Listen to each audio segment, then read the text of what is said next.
Hi, everyone. I'm Jessica Lindl, author of The Career Game Loop, and I'm so excited to bring to you today one of my favorite conversations that we had in writing this book with James Stone. James is going to talk to us about facing our fears as we go into that first step of the career game loop, the quest. What is it that we want to do next?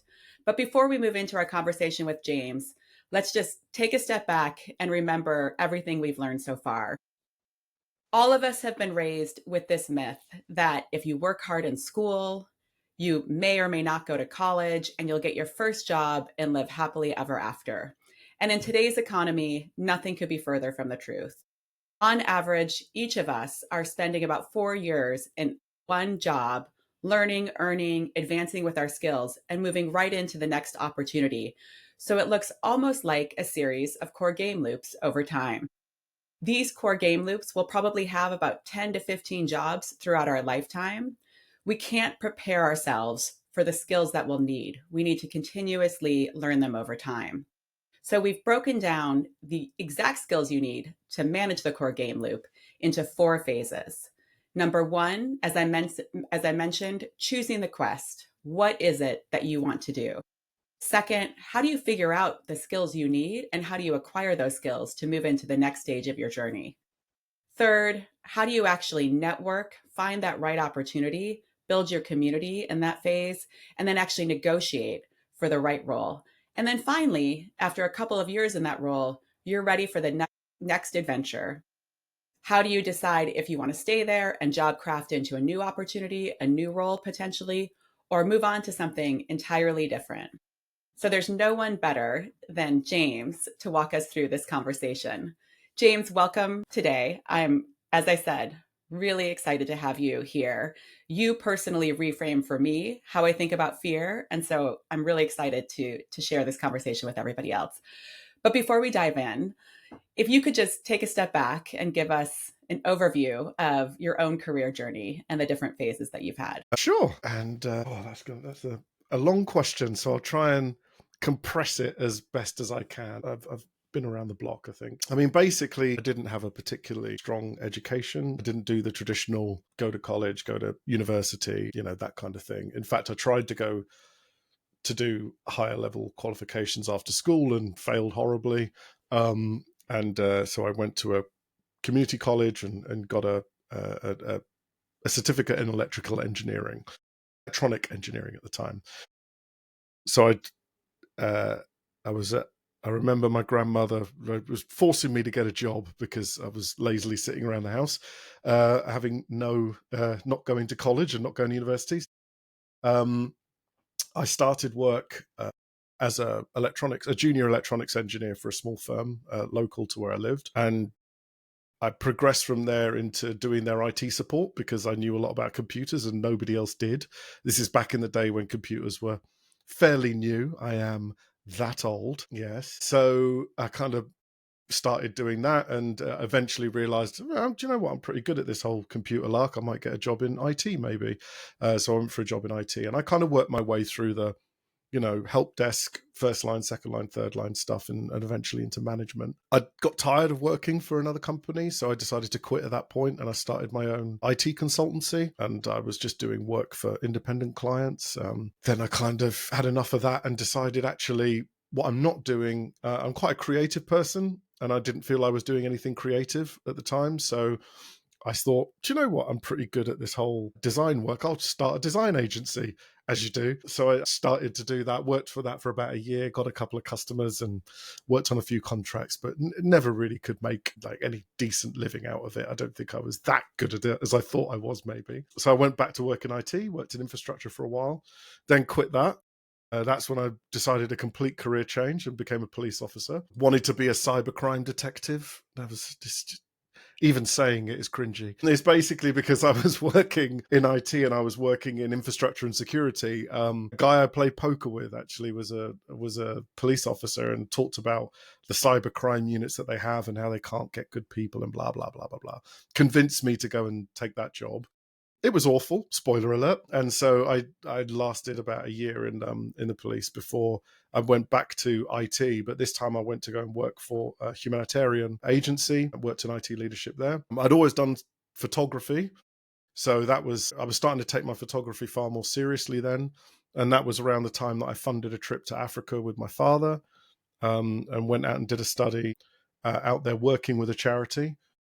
Lived in the bush for a while, with a bunch of tribes doing to raise awareness for the work the charities do. That was incredible. Got back from that, then went back and started traveling Cambodia and Vietnam, photographing river tribes, and was loving what I was doing. Unfortunately, around that time, I ended up getting divorced. So I had to then spend more time on work. So I started working with disaster agencies and the UN and a bunch of others, disaster relief agencies. I started my photography training business at that time as well. So I started to train people to how to use cameras and Lightroom and Photoshop and advanced lighting techniques for like stuff like this. I was getting pretty good at it. Won a bunch of awards for my photography around this time, which was fab. I was spending a lot of time in Southeast Asia. And then when I got back, and then I was still working in IT full time at that point. And then I decided I wanted to make games because some of my friends worked in video games at the time, and I just thought, God, that is far more interesting than what I do for a living. So I started to teach myself that. Spent about 2 years self-learning how to make games. Made a few games, and then when I figured I might actually be fairly decent at this, I quit my IT job, sold everything, moved to China, lived in China for a year, making video games. I then moved to Thailand, lived in Thailand for a year, doing the same. Then I came back to England, got divorced again, moved to Brighton, and that's when I joined Unity. And now I've been at Unity for 6 years. I've had a few different jobs in Unity, started in customer, working with our customers, now to more of the back end function in R&D in our products teams, our technical product teams, and now I'm director of platforms for the product team at Unity. That was a lot. Yeah. It's incredible. I mean, from your grandma's couch to director of platforms at a major global technology organization is pretty unbelievable with all of the twists and turns along the way. I remember when I first heard your story and you were describing, I think, something I personally still struggle with, which is how do I just get over the fear of even, unblocking the fear so that I can have this open world in deciding what I want to do next. So tell us how you do that on a very regular basis. Well, I don't know. I think getting over the fear of like trying something new, it's never been, certainly when I was younger, it wasn't anything that came naturally. I think for a lot of us who grew up in, I mean, I grew up in the United Kingdom, but for a lot of people who grow up in the West, I think the Western society at whole has a real sort of fear culture around, like, not wanting to do something that's different or wanting to do something from the norm. Even when I talk about my career journey and the roles I've done, like, even when I was doing it at the time, people are like, oh my God, why are you doing that? That's crazy. I'd never do that. Like, I can't believe you did that. What, you're going over, you're just going to disappear off into the middle of the African bush. Like, why would you do? And it's like, but yeah, I get that. And it is, but and I often try to realize that even when people were trying to put me off, I realized that's them just projecting their own fears onto me. I just had this deep seated feeling that, like, I what I was doing was not right. It wasn't me. I was just generally unhappy and didn't feel like I was doing the thing. I only ended up working in IT and electronics because that's what I was half decent at. It was never like a calling to me or something. It was just my grandmother saying, get a job, you lazy sod, and get out the house. And, there's a job doing some soldering or something. You can do that. And so I realized that that part of my life was a period where I just was deeply unhappy with what I was doing because it wasn't what I wanted to do. And what I wanted to do was just go and explore or do creative stuff. And so I remember, and I think the pivotal moment for me was before I went to Africa. I was really taking my photography very seriously and trying to do as much work as I could, mainly in the UK. And there's a Canadian photographer called Joey Lawrence. whose work is incredible. And he would travel to these tribes out in Africa, and I'd watch it and I'd be like, oh my God, I wish I could do that. And I was always what I was said, God, I wish I could do that. Oh, wouldn't that be amazing? Oh, I'd love to do that. But of course, you never do anything about it. And then at the end of one of his videos, he was just talking to camera and he said, like, the only thing stopping, he said, fear is what holds anyone back. He said, I get this a lot. How could you do this? And he's like, it's easy. I just bought a plane ticket. And you're like, you're right. There's nothing stopping me from doing this. The only thing stopping me is actually me. And so I realized, I've got to make a change. So my dad, it was just random luck that my dad was doing some, my dad was did therapy through music and would study the effects of music on people, but he was studying how music passed on history, passed on stories and culture through history. And we ended up working with a charity who work with a remote tribe of the Maasai in Tanzania, and they tell a lot of their stories through music and songs. So we were just talking, and then he said, oh, you should go out there. You doing that and your son photographing. Wow, what a powerful story that would be. And I was like, screw it, I'm doing it. So I just said, fine, I'll finance it. Let's do it. And I think we were both over the moon and elated until the reality of what we were about to do actually set in. But yeah, I mean, it's just been that along the journey. It's like, we equate the fear of not doing something to the result of, but what if I fail? And people will say, that people don't want to find, well, I say people, like the people I've met, like some people don't want to do something for fear of failure. Well, what if I fail? Well, what if I spend all this money and nothing comes of it? What if I do? And that's not the outcome you should be looking for. The outcome, because nobody can ever fail at trying something new. That's impossible, because you will always learn something new about yourself and about what you're capable of, and you'll experience something different that will shape you differently. And I think it's more about, why wouldn't I try and do something new? Because the possibilities of what I can learn from it are endless. And I find that deeply exciting. I have no fear about changing career on a whim or changing things. Like, if I feel like I'm in the right place, I'll stay. And if I don't, I'll move to something else. And you should follow your heart. I think and since I started doing that, my life has been, it's had well, that's not true. I mean, life is life, right? But in myself, I feel happier than I ever did, right? Yeah. It's an That was a very long incredible, answer to a very... but a very important question, because I think we walk into these job markets and this economy and it's chaos. I mean, there's really no map. It does feel a lot like an open world video game where, monsters are coming at you that you've got to battle. But actually, the monsters are usually our own fear. And really, fear is just fantasy. It It's stuff is, that yeah. we've made up. Yeah, that never really comes to life. That was my key learning from you, Yeah, I is this definitely is all see made that. up. And it's just made up. All of these fears, like, it's perfectly reasonable to have fear. Like, if a tiger is stood in front of you snarling at you, it's perfectly reasonable to have fear that it might attack me. But to think about, well, I'd like to learn the piano, and then to say, yeah, but I won't be able to do it, or I won't be able to learn it, or what if I can't? Like, all of that stuff is just fantasy. Like, it just, you never know until you try. But I'd rather try and decide it wasn't for me than to live thinking, I wish I'd have done that thing. So well said. Thank you. So you have already described a lot of surprises in the career pivots that you've made, but what do you think was the biggest surprise that you've had, that really just, completely was unexpected from what you thought the career opportunity would be? Be a surprise. I'd say for me, it's when you learn something about yourself that you never knew you were even capable of, or like putting yourself in a situation that you can, that you take something from. I think for me, it was joining the police force, and it was definitely, on one hand, the worst decision I've ever made in my entire life. It's really up there with, because it was a terrible job. I suffered at the hands of brutal racism and other things. Like, it was just a bad period of time. However, on the other side of it, it taught me an awful lot about myself. Like, I became physically fitter than I ever thought I was ever capable of, because you know, I am the guy. I don't really do the whole physical fitness thing. I like to sit on the sofa and play video games. It's what I've done ever since I was a kid.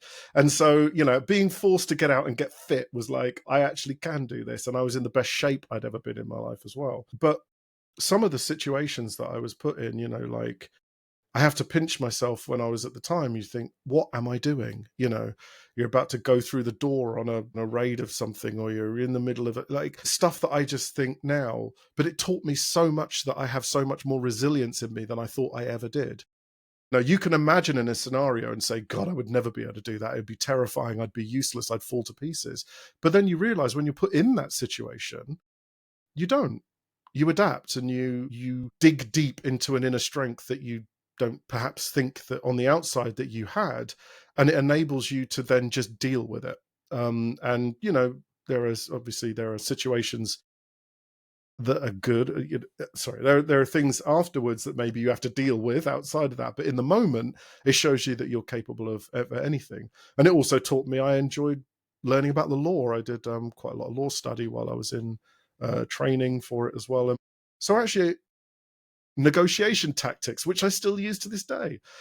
Police negotiation tactics are brilliant for when you're buying a secondhand car, or you're trying to get the kids to stop doing so. There are useful tactics I use in life in general, but that's what I was saying. I think no matter the scenario that you put yourself in, I think there's always something you can learn from it, something new about yourself. And now when I get into situations where it's very stressful, or it's unknown, or I know I've got the resilience that I can dig deep into, so I don't have the fear of these things, because you're like, come on, man, you got this. You've been in much worse than this before. You can do this. That for Yeah, me it's was, really what I'm hearing from you is taking that leap, that quest phase, even if it turns out to be one of the worst decisions you've possibly made. It teaches you so much about yourself. It's almost a gift to yourself to yeah, take that step, because you never would have discovered how strong you are, how resilient you are, and what you actually no, wanted. absolutely. Yeah, and Yeah. and because of that, it's led to other things that I've done that I never would have done if I hadn't have done that. Because I believed a lot more in myself, and because I believed a lot more in what I'm capable of, I put myself into things that into photographic situations or travel situations or things like that I never would have done before because I was too scared to do it. And now I feel like, no, actually, I could trust myself to get through this. I trust that I have my own back, and that I won't just crumble or anything. So yeah, it taught me a lot. It's really confidence inspiring, it sounds like. One of the other things that I learned from you is I think it was your partner at the time saw you playing video games and said, "Look, you seem to like this a lot. Why don't you figure out how to do something with this?" And whether it was photography or video games, it seems like you've successfully taken passion areas and turned them into careers. Any tips for people on how to do that? I think I don't know if I have many tips. I mean, from it's one of those. It was a weird time, that one, because I think I spend so much time playing video games. It was just made sense. Which is like, why don't you just make them? I'm like, oh yeah. I never thought of that. Like, I always talk about, God, I wish there was a game that I could do this. And she's like, why don't you just go and make one? And of course, interestingly, like my first experience of that was like, I don't know how to make games. Making games is really hard. And I'm like, hang on a minute, why am I, there's that self-defeating kind of language again. And you can recognize when you know you're doing it. You're like, no, you don't know you can't do that. So why don't you just give it a chance? And so I figured the easiest way to try it out was just to dip my toe in at a very sort of surface level. It's like, okay, what could I go and do that might because when you look at the whole thing, it's too big. Sometimes you look at the end state that you want to get to. As an indie developer is a perfect one, actually, because you're like, well, I need to be able to make good art. I don't know how to make music. I've never designed a game before. I'm a terrible writer. I don't know how to code. I don't know what sort. And you're like, oh my God, like it's just barrier upon barrier upon barrier. But actually you think, okay, but what's the first thing I probably need to do if I'm going? Well, the first step is, why don't I just find a game engine and see if I can figure it out? I'm pretty clever. And so, I started Googling around what was the best game engine to use. And of course, Unity was the one that popped up. So I decided to install Unity and see how I get on with it. And I think what works for me these days, and it did then, is like having a small goal that I can achieve. Like if I'm moving forward, even if it's just 5 minutes a day, or to, the minimum, do something every day to move towards that goal, and not worry too much about the end state, because the end state is just it's an impossible goal to achieve. That would have been like saying, well, I'm going to join this company and I'm going to be CEO and run the, it's like nobody joins. It's like that could be your end state in like 20 years of working at the company or whatever, but it's, like you're at the beginning state should just be something far more achievable. So I kind of started to just do tutorials online, and then I made a thing. I was like, oh, I made a box move around the screen, woohoo, and I could control it with my controller.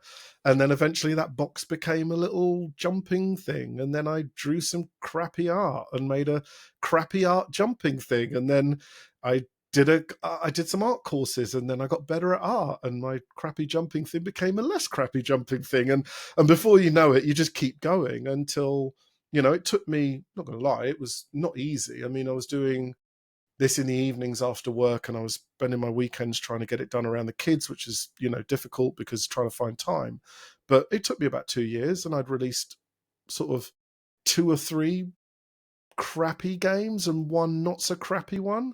And then I started work on one that was actually decent. And I realized that, and I think these are the points I look forward to, is like when you're, I think the first time I was showing my game at a game festival, and people were playing my game and loving it, and they were, oh, this is great, and they're playing it, and I just got to step back and see, like, yeah, man, like, well done you, like you did it, like you set out 2 odd years ago to do this, and if I'd have stopped because the task was too big, I wouldn't be here at this point today.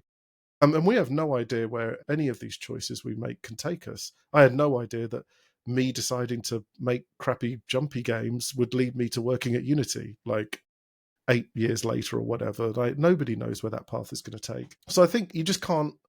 I think if you want to do something and in your heart wants to follow something, as long as it's not going to put yourself in harm's way, or no, I wouldn't advocate anybody just doing what I've done some of the times, just screw it, sell everything and let's do, like, there are lesser ways to dip your toe into the water. But why not try that thing? If someone's like, I really want to try photography, then get a cheap secondhand camera and go out for a walk.